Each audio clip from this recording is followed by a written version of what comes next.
Hi everyone, I'm Miguel Otero Iglesias and I'm part of the ReConnect consortium on understanding China better. I'm a senior analyst at Elcano Royal Institute and I'm very glad to spend now the next 20 minutes roughly giving this lecture, which I entitled EU-China from Strategic Partners to Systemic Rivals.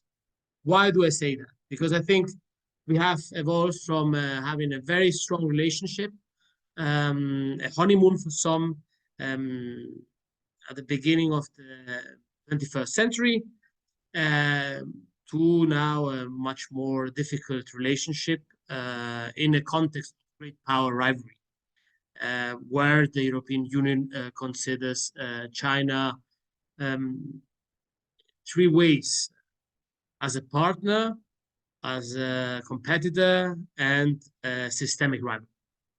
I divided my presentation in 4 parts, but I will focus most on the first 3 parts.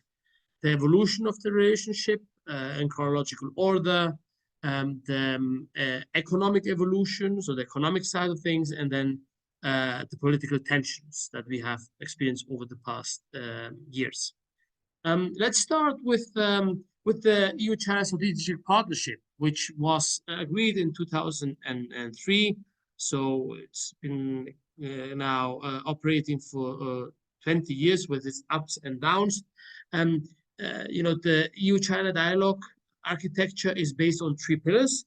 One pillar is the political dialogue, where we have high-level strategic dialogues among some of the key policymakers in the European Union and the Chinese counterparts.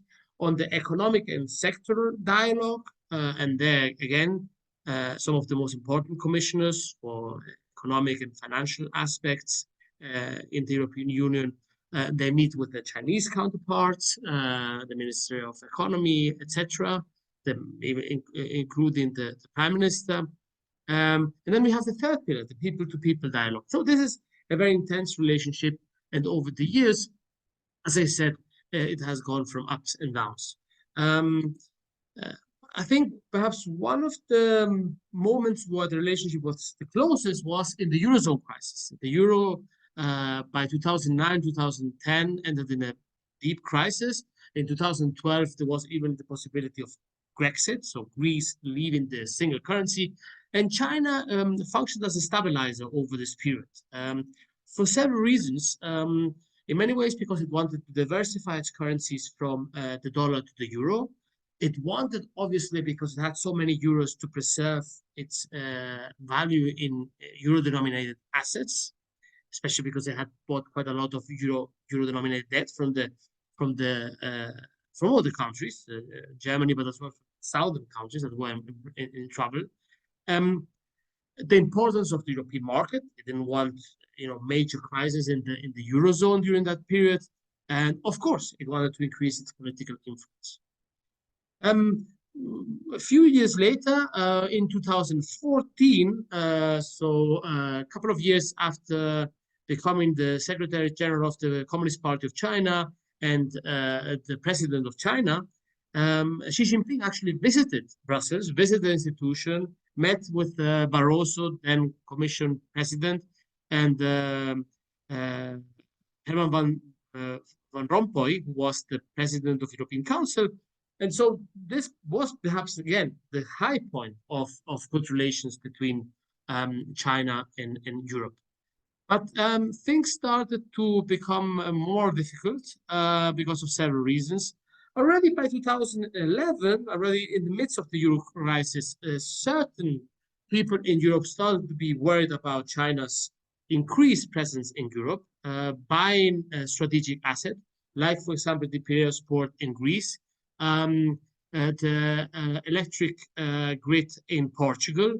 These were countries in deep trouble, as I mentioned, and Brussels, Berlin, Paris, they thought that they should privatize some of the strategic assets. And ironically, there were like Chinese public companies that bought this strategic assets. So already there was certain unease with increased Chinese presence in the continent. But perhaps the watershed, the tipping point in that relationship was when the Chinese company Midea bought the German company KUKA Robotics company, an important company in Germany. Germany by then was open to foreign investments, but a lot of people in Germany started to think that the strategic encroachment of China on Europe was starting to go beyond positive aspects and crossing certain red lines.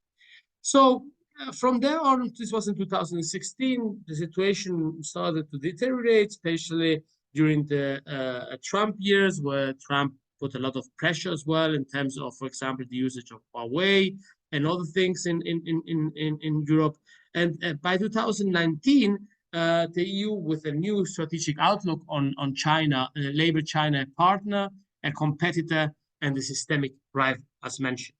Then, of course, came COVID. COVID, well, was badly managed, especially at the beginning by China. A lot of suspicion came up there.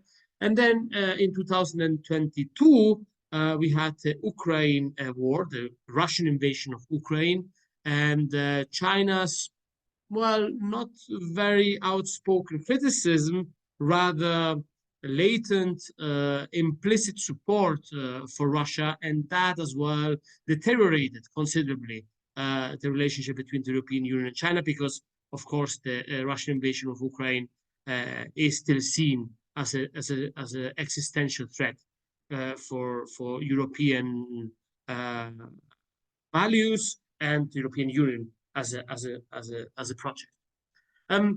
Which leads us in a way to the economic sphere. The economic sphere over the years has deteriorated as well. At some point, European policymakers used to say that the economic relationship was very strong because it was very intense. And they used to say that there was 1 billion of euros of trade between the European Union and China per day. We have now gone way beyond that. We are now in 2 billion per day. So that in a way has continued to improve. But what has not improved is the current account deficit.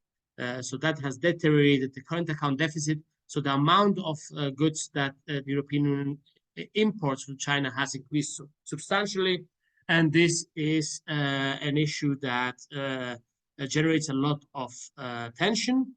And so this is one big concern from the European side. And then, of course, another is as well that China is not as easy of a market as it used to be.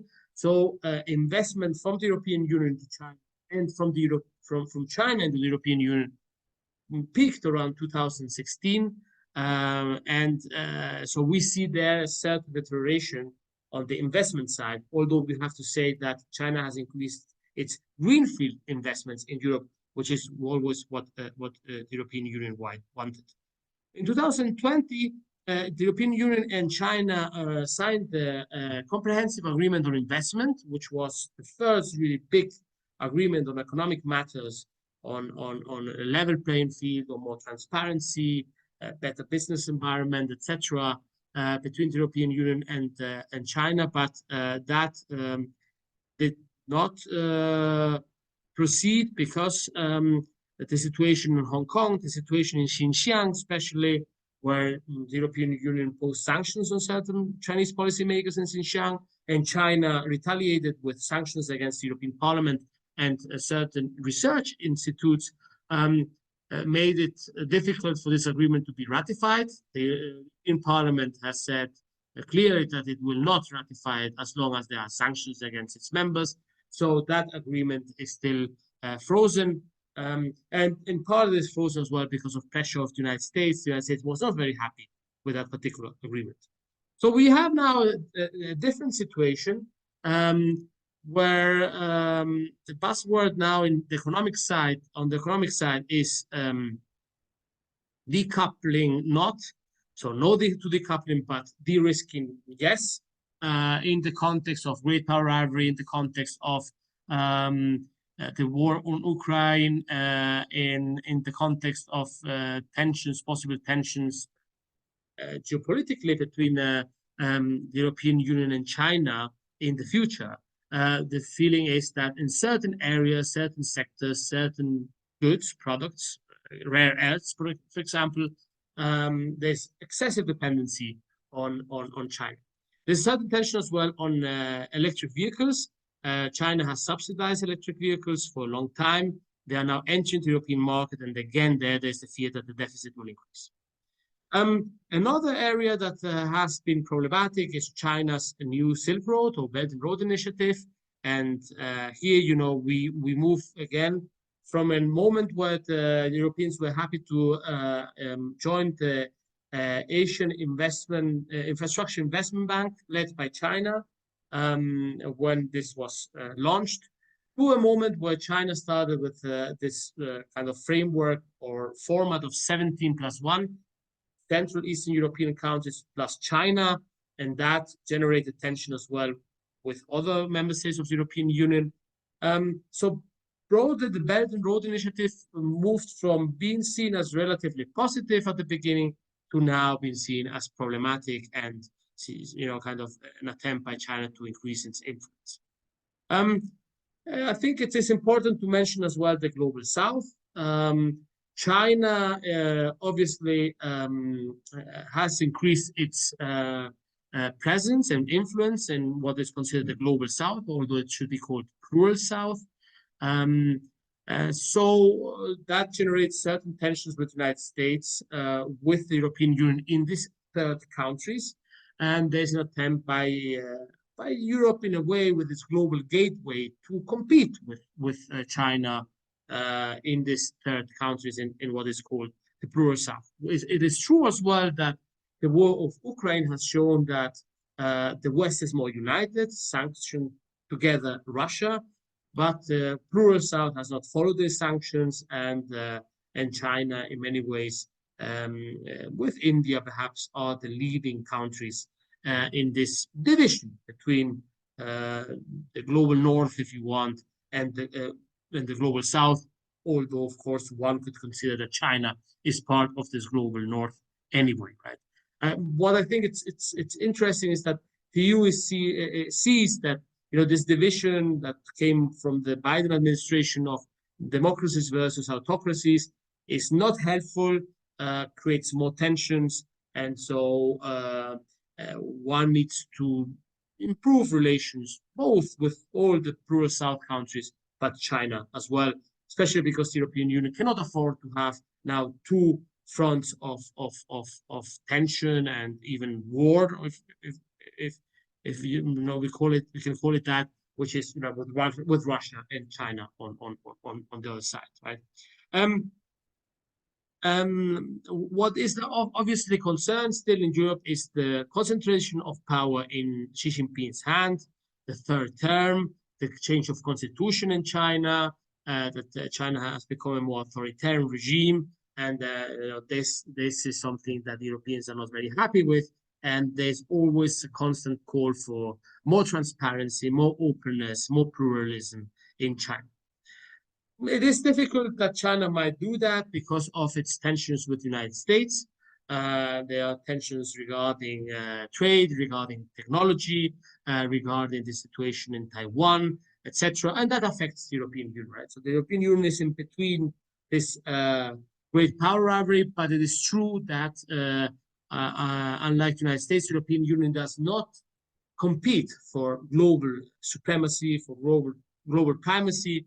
That, I think, is a key tension between the United States and China, that they compete for this, you know, global supremacy, while the European Union does not. So it has this kind of more middle role, although obviously it is much closer to the United States than to China, but it wants good relations with China. This leads me to my conclusion on EU-China relations. I would say that on a scale of warmth or thermometer,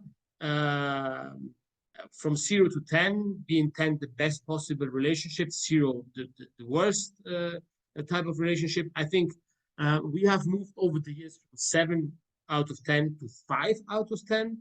We are there, you know, in a neutral area. Things can get warmer, can get colder, but the tendency over the years is to be colder, and it is likely that this might continue because of all the tension that I just mentioned. So we have moved from strategic partnership to a systemic rivalry. China has become a global actor with increased geopolitical influence, and this means that that Europe sees with worry this evolution, but it is clear that it wants to de-risk but not decouple from China. Europe knows as well that China has become an indispensable international actor, and Europe needs to adjust to this reality and have, you know, good relations with China as much as possible, although obviously trying to preserve its own interests and values. And I think finally, I think the rise of China and the plural South shows that we are entering a more multipolar world in world affairs. And that is all from my side. I hope you enjoyed the lecture.